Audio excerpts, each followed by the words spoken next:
Lo que la Biblia no menciona sobre Canaán podría sorprenderte. Sacrificios humanos, orgías en los templos, dioses que demandaban sangre. Hoy descubrirás las razones por las que Dios ordenó la destrucción total de esta civilización. La tierra prometida escondía secretos tan perturbadores que muchos predicadores prefieren no hablar de ellos.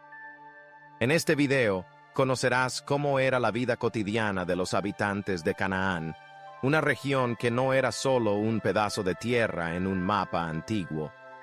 Antes de profundizar en este tema tan fascinante, cuéntanos en los comentarios desde qué ciudad estás viendo este video y, por supuesto, no olvides apoyar el canal dándole un like y suscribiéndote para no perderte los próximos contenidos. Ahora, vamos al grano. Situada estratégicamente entre dos de las civilizaciones más poderosas de la antigüedad, la región de Canaán ocupaba un territorio clave, convirtiéndola en un punto de encuentro inevitable. Al sur se extendía el majestuoso imperio egipcio, una de las culturas más avanzadas del mundo antiguo. Al norte, dominaban las grandes potencias de Mesopotamia, como Babilonia y Asiria. Esta ubicación privilegiada no solo hacía de Canaán un corredor esencial para las rutas comerciales de la época, sino también un escenario frecuente de batallas. Comerciantes, caravanas de viajeros y ejércitos invasores se veían obligados a atravesar estas tierras si deseaban conectar el fértil valle del Nilo con los ríos Tigris y Éufrates. De esta manera, Canaán se convirtió en algo más que un simple territorio de paso. Fue el núcleo de un intercambio intenso de culturas, tecnologías y mercancías, pero también una tierra marcada por disputas continuas, donde se libraron batallas clave que moldearon la historia del cercano Oriente. La geografía de esta región era casi un regalo, con sus llanuras costeras bañadas por lluvias provenientes de los vientos del Mediterráneo, lo que favorecía la producción de trigo y cebada en grandes cantidades. Sus montañas y colinas, por otro lado, ofrecían el escenario perfecto para cultivar viñas y olivos, lo que aseguraba un comercio próspero de vino y aceite de oliva, productos de gran valor en la antigüedad. El fértil valle del río Jordán era una de las áreas más productivas, con suelos ricos que permitían cosechas abundantes de frutas como dátiles, higos y granadas, símbolos de prosperidad en el mundo antiguo. No es de extrañar que los textos antiguos describieran a Canaán como una tierra donde fluían la miel y la leche, una metáfora que ilustraba su abundancia agrícola. Desde las cumbres cubiertas de nieve del monte Hermón en el norte hasta las áridas regiones del desierto de Negev en el sur, Canaán presentaba una diversidad geográfica impresionante, especialmente si se considera su tamaño relativamente pequeño. Pero, ¿quiénes habitaban esta tierra tan disputada? A diferencia de lo que muchos piensan, Canaán no era hogar de un solo pueblo, sino de una gran variedad de grupos étnicos, cada uno con su propia lengua, costumbres y creencias religiosas. Los cananeos, que predominaban en las zonas costeras, eran expertos comerciantes que mantenían relaciones comerciales con Egipto, Mesopotamia e incluso el mundo egeo. Por otro lado, los jebuseos controlaban la región montañosa, donde siglos después se construiría Jerusalén. Los hititas, originarios de Anatolia, trajeron avances revolucionarios en metalurgia, mejorando la producción de armas y herramientas. Mientras tanto, los amorreos, conocidos por su gran estatura y su naturaleza guerrera, dominaban fortalezas estratégicas en las montañas. Otros pueblos, como los feruseos y jebeos, agregaban más complejidad a este mosaico cultural. La Biblia menciona 7 naciones principales habitando Canaán, incluidos los jeruseos y los propios cananeos, pero los hallazgos arqueológicos sugieren que la diversidad era aún mayor. Estos pueblos no eran recién llegados. Excavaciones han revelado que varias ciudades cananeas existían más de 1000 años antes de la llegada de los israelitas. Jericó, por ejemplo, era una ciudad fortificada con impresionantes murallas cuando Abraham aún vivía en Ur de los Caldeos. Sin embargo, a diferencia de otras civilizaciones que se unificaron bajo un solo gobierno, Canaán era una región fragmentada, compuesta por múltiples ciudades-estado independientes. Ciudades como Hazor, Megiddo, Laquis y Jerusalén tenían sus propios gobernantes, quienes ejercían autoridad sobre sus núcleos urbanos y las tierras agrícolas circundantes. Esta división provocaba conflictos constantes, ya que las alianzas entre los reyes cananeos eran frágiles y las traiciones ocurrían con frecuencia. Una clara prueba de esta inestabilidad se encuentra en las cartas de Amarna, una colección de tablillas de arcilla descubiertas en Egipto que ofrecen detalles sobre las complejas relaciones políticas y las dificultades de gobernar esta tierra marcada por la guerra y la competencia. Estos registros revelan la desesperación de los gobernantes cananeos, quienes, en su afán por proteger sus ciudades, pedían urgentemente refuerzos al faraón, rogando por el envío de arqueros para evitar la destrucción de sus territorios. Este caos interno convirtió a Canaán en una tierra vulnerable, fácilmente susceptible a las ambiciones de las grandes potencias de la antigüedad.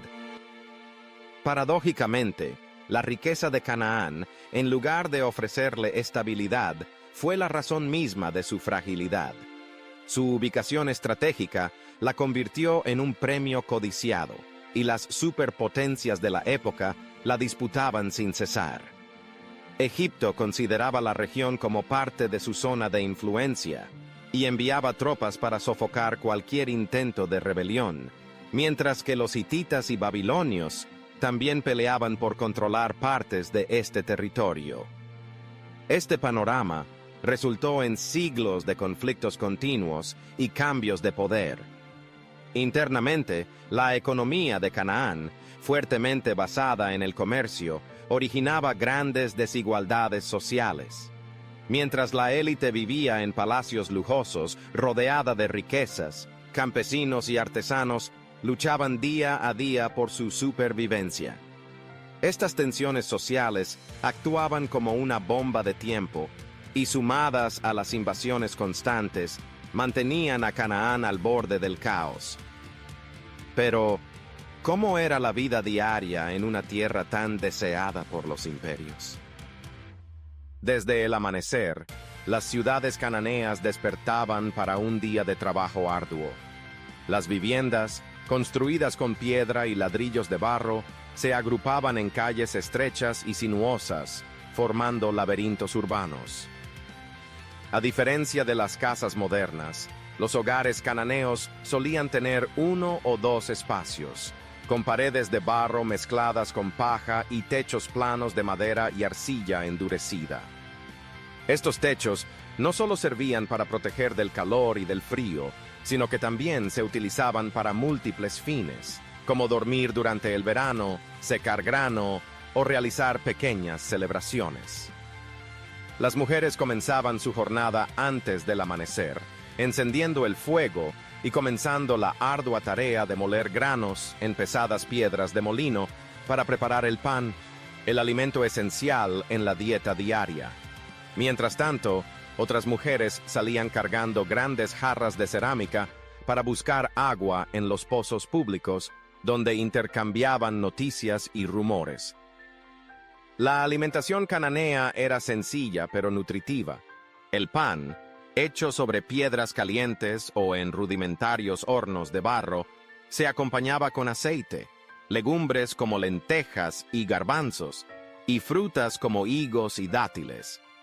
La carne, por su parte, era un lujo reservado para ocasiones especiales, mientras que el vino producido en las colinas fértiles de la región se servía en festividades y ceremonias religiosas.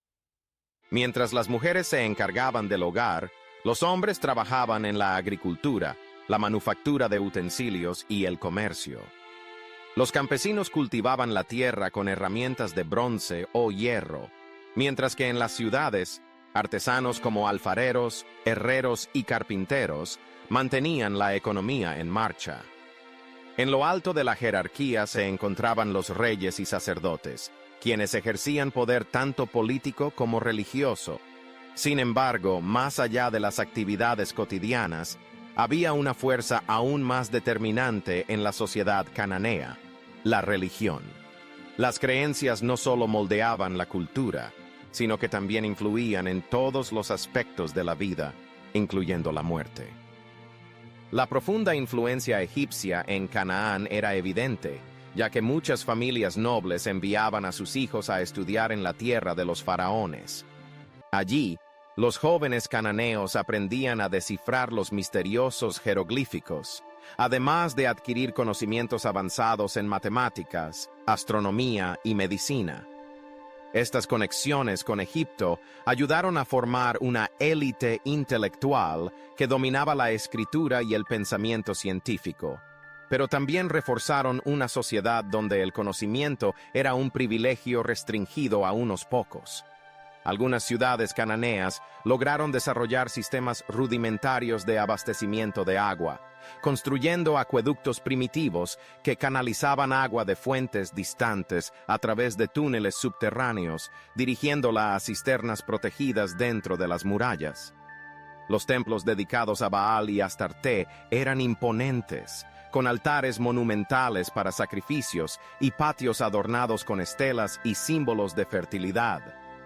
En toda la región, era común encontrar los llamados postes sagrados de Aserá, mencionados en las escrituras como íconos de idolatría, que se erguían tanto en los templos como en las residencias, utilizados en los rituales de culto.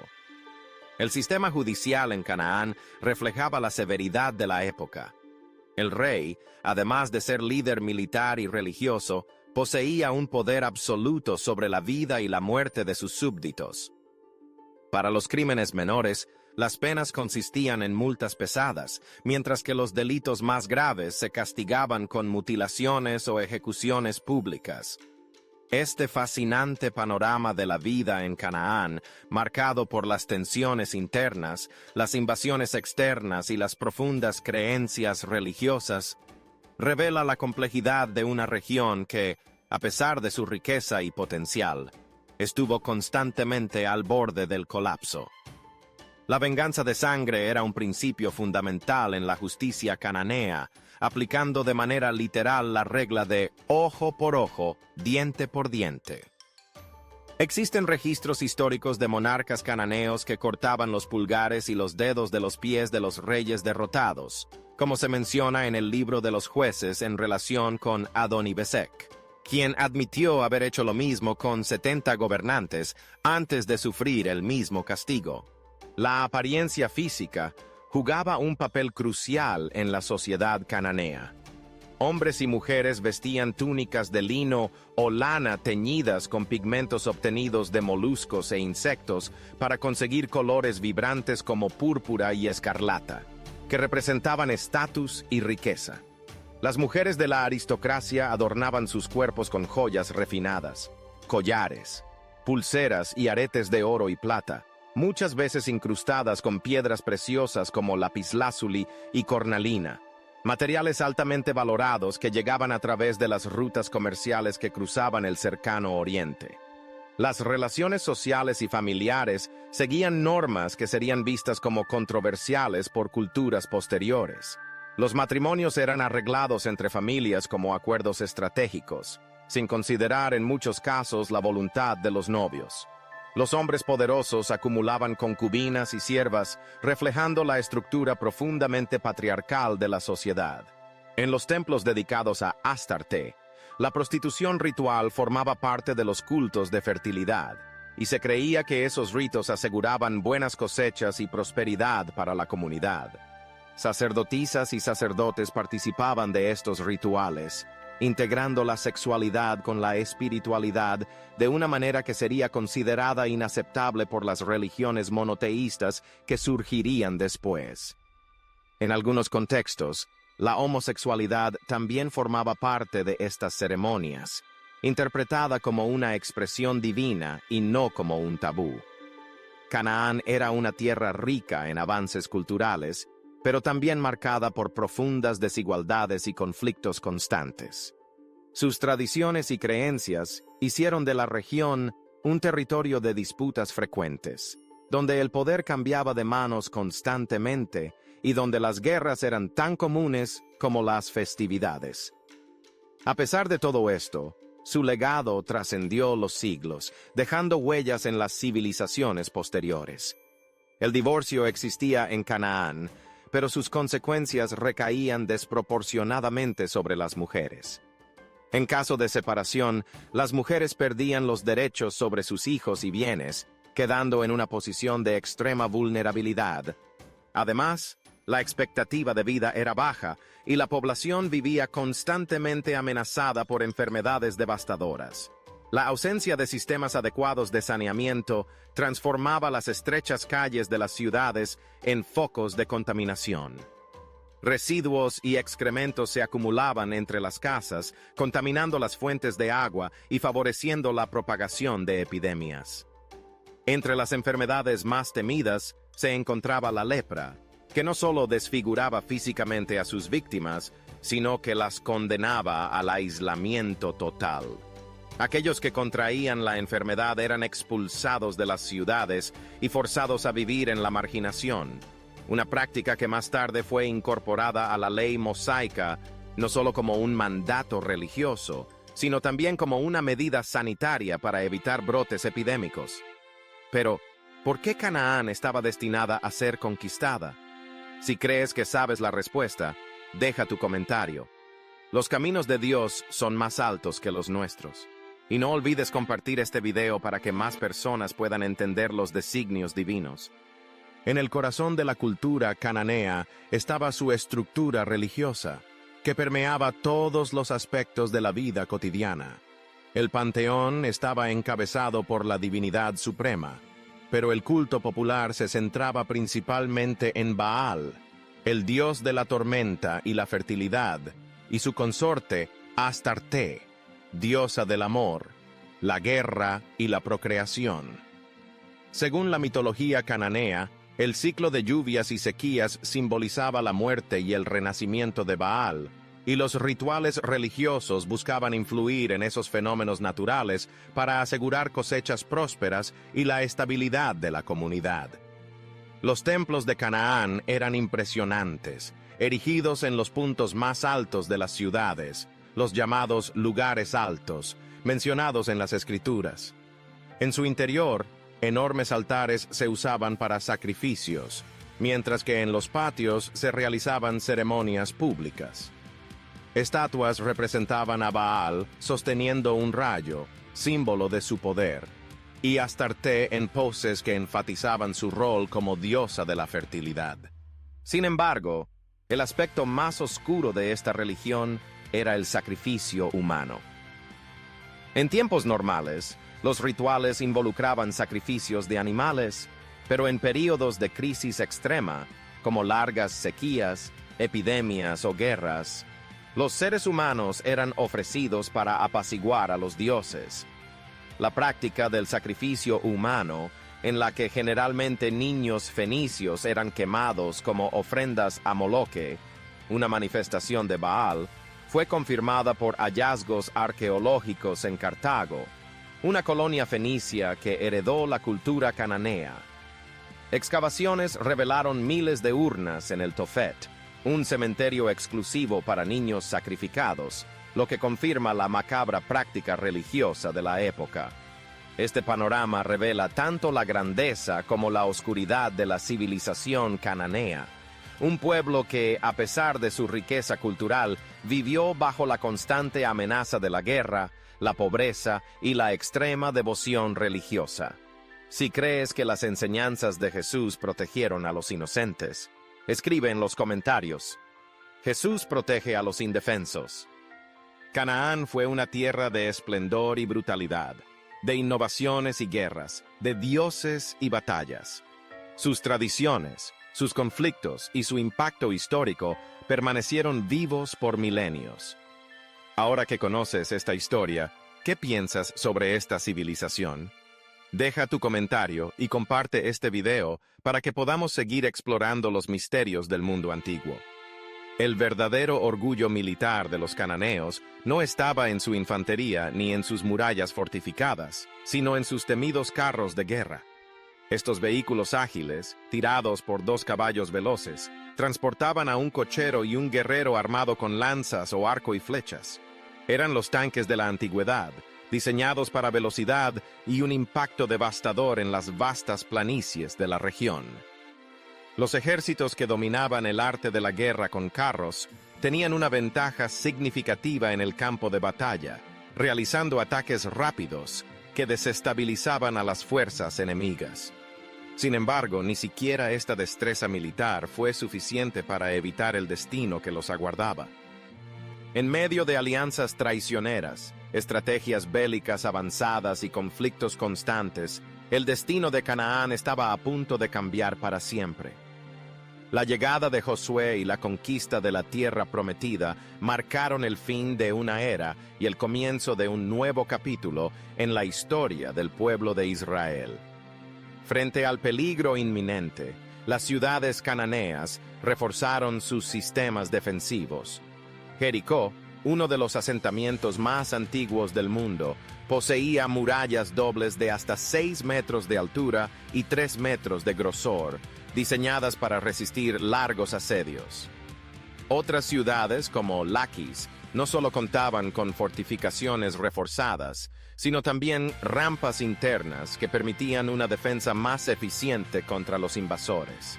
Sin embargo, a pesar de sus impresionantes defensas y tácticas de guerra avanzadas, los cananeos enfrentaban una debilidad fatal: la falta de unidad.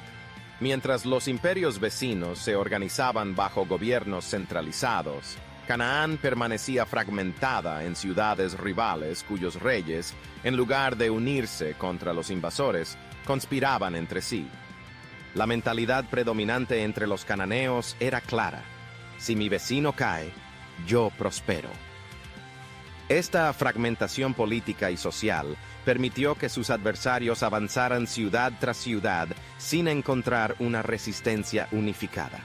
Cada gobernante se preocupaba solo por su propio territorio, lo que permitió que las fuerzas invasoras avanzaran sin una oposición coordinada.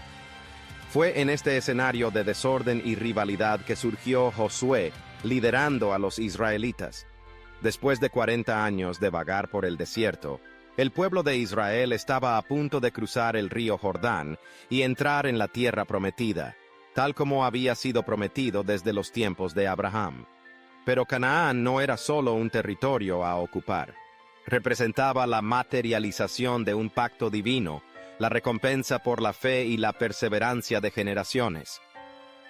La llamada tierra donde fluye la leche y la miel no solo simbolizaba abundancia material, sino también la oportunidad de construir una nación dedicada exclusivamente al verdadero Dios, lejos de la opresión egipcia y de las influencias paganas que habían encontrado durante su travesía.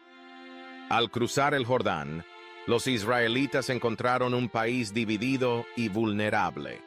La primera gran ciudad en caer fue Jericó.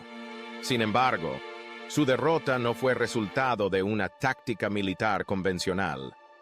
Según el libro de Josué, después de 7 días de procesiones y el toque de las trompetas, las murallas de Jericó cayeron milagrosamente.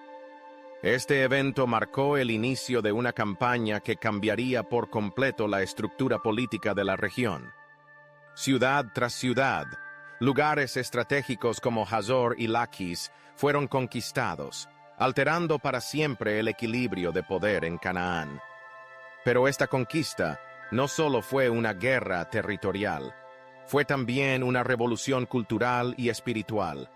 Los santuarios dedicados a Baal y Astarte, que dominaban la vida religiosa cananea, fueron reemplazados por la adoración exclusiva a Yahvé.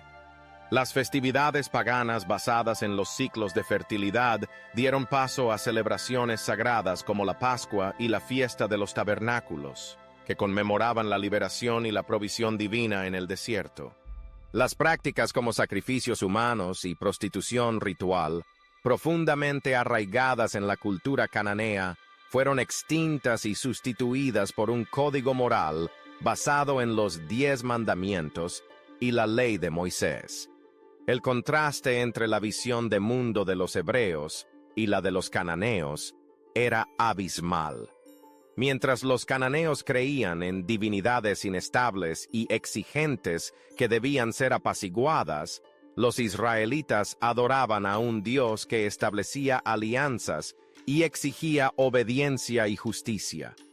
Para los cananeos, la religión estaba vinculada a los ciclos de la naturaleza y las estaciones del año.